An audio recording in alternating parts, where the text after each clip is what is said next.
Бас министр коррупцияга каршы күресүүгө тикаргы этибарды каратты.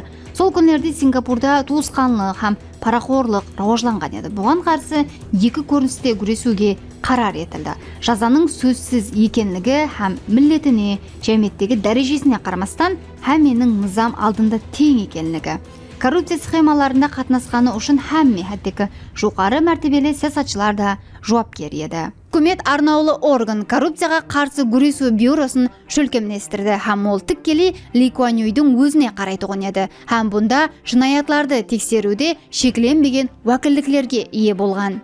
Бюро кызметкерлери пара алууда ямаса берүүдө гуманланган ар кандай пукараны камакка алуу ямаса оны текшерүү мүмкүн болгон. Сондай-ак бул аракетлерди жасырган пукаралар болса, оларга $10,000 аслам жарыймалар салатыгын болгон. Сингапурдагы коррупцияны жок этүү процессинде Ли Куан Юй бир нече министрлерди, хаттеки эски шериклерин камакка жиберген. Себеби айни осы жол менен ол низам алдында акыйкатында да һәмме тең экенлигин далилдеген еді.